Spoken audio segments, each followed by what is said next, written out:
নামাজের বাইরের সময় আমার গ্যাসের একদম সমস্যা হয় না, কিন্তু অজু করার সাথে সাথে আমাকে এই সমস্যার সম্মুখীন হতে হয়, অনেক কষ্ট করে অজু ধরে রাখতে হয়। কি করতে পারি একটু দয়া করে বলবেন। স্বামীর জৈবিক চাহিদা পূরণ করতে স্ত্রী অক্ষম হলে স্ত্রীর করণীয় কি? আমার 3টা মেয়ে সন্তান, ছেলে সন্তান, লাভের কোনো আমল আছে কিনা? জামা কাপড় পরে সহবাস করা হয়, সেই জামা কাপড় কি নাপাক হয়ে যাবে? অর্থাৎ যেটা পরে সেটা পরে নামাজ পড়া যাবে কিনা? আমি একটা সিগারেট কোম্পানিতে চাকরি করি, চাকরিটা কি আমার জন্য হালাল হবে? যারা আয়না বা জিনের মাধ্যমে রোগ নির্ণয় করে তাদের কাছে যাওয়া কি শিরক হবে? 3 তালাক দেওয়ার নিয়ম কি? পালক মেয়ের সাথে নিজের পেটের ছেলের বিয়ে দেওয়া যাবে কিনা? প্রথম স্বামীকে তালাক না দিয়ে দ্বিতীয়বার বিবাহ করলে তা জায়েজ হবে কি? দ্বিতীয় বিয়ে যদি জায়েজ না হয় তাহলে প্রথম স্বামী তার জন্য জায়েজ থাকবে কিনা দয়া করে জানাবেন।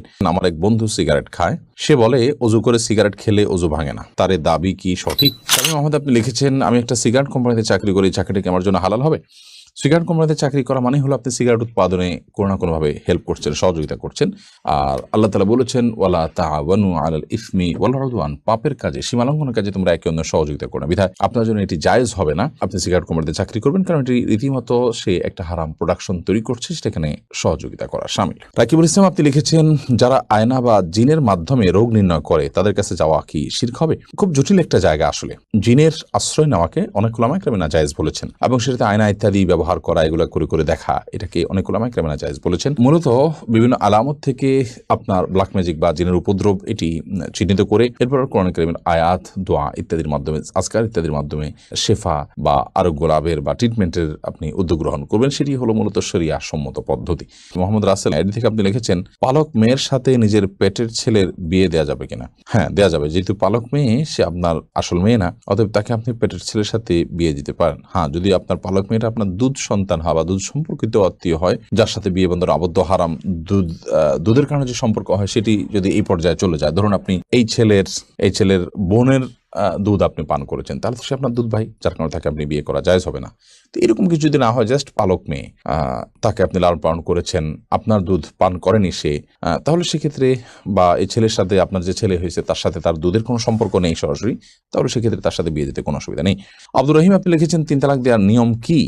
আপনি যদি আপনার স্ত্রীকে 3 তালাক দিতে হয়, তাহলে যেই পবিত্রতায়, অর্থাৎ মাসিক হওয়ার পর যে নতুন পিরিয়ড, পবিত্রতার পিরিয়ড শুরু হয়েছে, সেই পিরিয়ডে তার সাথে শারীরিক কোনো সম্পর্ক করা ছাড়া আপনি একটা তালাক দিবেন। এরপর একটা মাস চলে যাবে, আপনি আবার তাকে কখনো একটা তালাক দিবেন। এভাবে 3 দফা 3টা তালাক দিবেন তাকে, অথবা একটা তালাক দিয়ে আপনি ছেড়ে দিবেন, এটি সবচেয়ে উত্তম। এবং 3 মাসে অটোমেটিকলি তার সাথে আপনার সময়, আপনার নির্দিষ্ট সময় আপনার পার হয়ে যাবে। এরপরে আপনি বিচ্ছেদ হয়ে যাবে। পরবর্তীতে আবার কখনো বিয়ে হলে এরপর যদি আবার তার থেকে তালাক দেওয়ার প্রয়োজন হয়, তখন আপনি তালাক দিলেন। এভাবে তিন ধাপে 3টা তালাক দিবেন। একসাথে 3টা তালাক দেওয়া এটা নাজায়েজ এবং গুনাহের কথা। এমনি সেলিম রেজা কাজল, আপনি লিখেছেন যে জামা কাপড়ে পরে, যে জামা কাপড় পরে সহবাস করা হয়, সেই জামা কাপড় কি নাপাক হয়ে যাবে? অর্থাৎ যেটা পরে সেটা পরে নামাজ পড়া যাবে কিনা? যা কাপড় চোপড় পরে সহবাস করলেই সেটা নাপাক হয়ে যাবে না। যদি সেখানে নাপাক লাগে তাহলে সেক্ষেত্রে সেটা নাপাক হবে, আর যদি নাপাক না লাগে তাহলে সেটা নাপাক হবে না। অতএব এটি নির্ভর করবে যে নাপাকটা লেগেছে কি লাগেনি তার উপরে।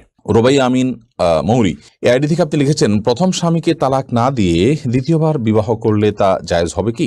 দ্বিতীয় বিয়ে যদি জায়েজ না হয় তাহলে প্রথম স্বামী তার জন্য জায়েজ থাকবে কিনা দয়া করে জানাবেন। প্রথম স্বামীর সাথে যদি বিচ্ছেদ না হয়, তাহলে দ্বিতীয়বার যদি কোনো নারী বিয়েতে আবদ্ধ হন, তাহলে সেটি জায়েজ হবে না, পরে বিয়েটা বাতিল হিসেবে গণ্য হবে, এটা বিয়েই না, যার কারণে সেটি আপনার কার্যকরী হবে না। আর দ্বিতীয় বিয়ে জায়েজ না থাকার কারণে আপনার প্রথম স্বামীর স্ত্রী হিসাবে তিনি বলবৎ আছেন এবং সেটাই থাকবেন, এবং সেখানে বিয়ে শাদীর কোনো কিছুর প্রয়োজন নাই, কারণ পর বিয়েটা তো হয় নাই, ওটা হওয়া না হওয়া সমান। বিদায় প্রথম বিয়েটাই বলবৎ আছে, এবং সেটার আলোকে তারা স্বামী স্ত্রী হিসাবে জিনাতিপাত করবেন এবং তারা একসাথে বসবাস করবেন। সারিয়া বাপ্পি, আপনি আইডি থেকে লিখেছেন আমার এক বন্ধু সিগারেট খায়, সে বলে অজু করে সিগারেট খেলে অজু ভাঙে না, তার দাবি কি সঠিক?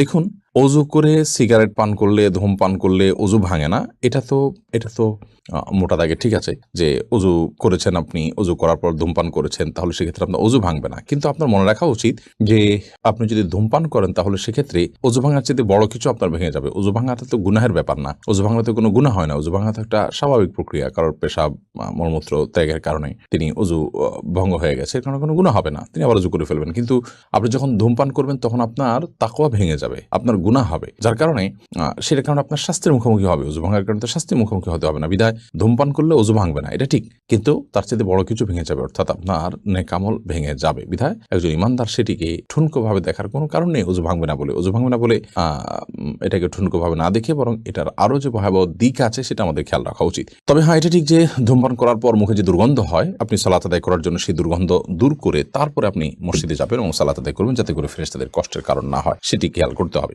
শান্তা আক্তার, আপনি লিখেছেন, আমার স্বামী অন্যায়ভাবে তার মায়ের কথায় আমাকে এক তালাক দেয়। এখন সে ভুল বুঝতে পেরে আবার ফিরতে চায়, কিন্তু তার মায়ের অন্যায় জেদ এখনো বিরাজমান, আমায় মানবে না। এখন করণীয় কি? মা যদি অন্যায়ভাবে তাকে তালাক দিতে বলে এবং মায়ের কথা প্ররোচিত তিনি এটি করে থাকেন, তাহলে একটা তালাক দিয়েছেন যেহেতু তিনি আবারও তার সাথে ঘর করার সুযোগ আছে। যদি 3 মাস পার হয়ে থাকে তাহলে এখন আগদ নতুন বিয়ের মাধ্যমে আপনারা একসাথে থাকতে হবে। যদি 3 মাস না পার হয়ে থাকে তাহলে এখনই আপনারা শুধুমাত্র মৌখিক প্রত্যাহারের মাধ্যমে একে অন্যের সাথে থাকতে পারবেন। আপনার শাশুড়ি তিনি যদি অন্যায়ভাবে আপনার উপর অসন্তুষ্ট হন, ধরুন তার যৌতুকের ডিমান্ড আছে বা অন্য এমন ডিমান্ড আছে যেটি আসলে শরিয়া গ্রাহ্য নয়, তাহলে সেটি না পূরণ হওয়ার কারণে তিনি আপনার উপর অসন্তুষ্ট যদি হয়, তাহলে সেক্ষেত্রে আপনার স্বামী আপনার সাথে ঘর করতে পারেন এবং সংসার করতে পারেন, কোনো অসুবিধা নেই।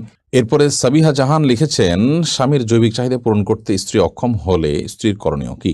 যদি স্ত্রী স্বামীর জৈবিক চাহিদা পূরণ করতে অক্ষম হন, তাহলে সেক্ষেত্রে স্বামীকে একাধিক বিয়ের ক্ষেত্রে তিনি সহযোগিতা করবেন এবং স্বামীর চরিত্র হেফাজত করা একটা গুরুত্বপূর্ণ বিষয় এবং বিয়ের অন্যতম লক্ষ্য এটি। তো সে লক্ষ্য যদি পূরণে অপারগ হন তিনি, তাহলে সেক্ষেত্রে স্বামী গুনাহের দিকে যেতে পারেন, চরিত্র নষ্ট হতে পারে। সেই জায়গা থেকে স্বামীর জন্য দ্বিতীয় বা তৃতীয় স্ত্রীর ব্যবস্থা করা এবং সেটার জন্য মানসিক সম্মতি দেওয়া, তাকে সহযোগিতা করা, এটা। সুমাইয়া সাদ্দাম আইডি থেকে আপনি লিখেছেন, নন মাহরামদের সাথে কি ফোনে বেশি কথা বলা যাবে না? প্রয়োজনীয় কথা আপনি বলতে পারেন, সেক্ষেত্রে আপনি কথার মধ্যে কোমলতা সৃষ্টি করবেন না, কারণ আপনি কণ্ঠের মধ্যে যখন কোমলতা সৃষ্টি করবেন, আপনি যখন নরম সুরে কথা বলবেন, তখন সেক্ষেত্রে আল্লাহ তাআলা কোরআনে কারীমে যেটি বলেছেন যে ফায়াতমাউল্লাযী ফি কলবিহি মারাদ, যাদের অন্তরে রোগ আছে তারা আপনার এর কারণে তাদের অন্তরের মধ্যে বাজে চিন্তা আসবে এবং লোভ তৈরি হবে, গুনাহ হবে, জল্পনা কল্পনা হবে। সেজন্য আল্লাহ বলেছেন ফালা তাখদা'না বিল কওল, তোমরা কথা বললে পরনারীর সাথে পরপুরুষের সাথে যখন তোমাদের কথা বলতে হবে, ফালা তাখদা'না বিল কওল, তোমরা কথাকে কোমল করবে না। বিধায় আপনি কোমল করবেন না, এছাড়া কথা আপনি বলতে পারেন, কিন্তু প্রয়োজন ছাড়া বেহুদা কথাও বলতে পারবেন না। যেমন আপনি লম্বা চড়া আলাপ করলেন অপ্রয়োজনীয় কথা, সেগুলো আস্তে আস্তে আপনাকে মন্দ দিকে নিয়ে যেতে পারে বা তার মনের মধ্যে কোনো গুনাহের ভাব উদ্রেক করতে পারে। বর্ষামণি আপনি লিখেছেন, আমার 3টা মেয়ে সন্তান, ছেলে সন্তান লাভের কোনো আমল আছে কিনা? আপনি রব্বি হাবলি মিনাস সলিহিন এই দোয়া পড়তে পারেন, রব্বি লা তাযারনি ফারদা ওয়া আনতা খায়রুল ওয়ারিসিন এই দোয়া পড়তে পারেন। এই সমস্ত দোয়ার মাধ্যমে আল্লাহ তাআলা আপনাকে নিঃসন্তান দান করার সুযোগ দিবেন ইনশাআল্লাহ বিইذنিল্লাহ। এমনি আমির হোসেন আপনি লিখেছেন, নামাজের বাইরের সময় আমার গ্যাসের একদম সমস্যা হয় না, কিন্তু ওযু করার সাথে সাথে আমাকে এই সমস্যার সম্মুখীন হতে হয়, অনেক কষ্ট করে ওযু ধরে রাখতে হয়, কি করতে পারি একটু দয়া করে বলবেন? নামাজের বাইরের সময় গ্যাসের সমস্যা হয় না, কিন্তু নামাজ দাঁড়ালে শুরু হয়ে যায়। এটা কোনো দুষ্ট জিনের উপদ্রব কিনা, ব্ল্যাক ম্যাজিকের কারণে কিনা, সেটা আপনার দেখা দরকার এবং সেটার জন্য আপনি রাকিদের শরণাপন্ন হয়ে ট্রিটমেন্ট করা উচিত। বিশেষ করে কোরআন কারীমের তেলাওয়াত, জিকিরের পরিমাণ বাড়িয়ে দেওয়া উচিত। কিন্তু সালাতের মধ্যে আপনাকে ওযু ধরে রাখতেই হবে, কারণ ওযু আপনার ছুটে গেলে আবার নতুন করে ওযু করে আপনাকে সালাত আদায় করতে হবে।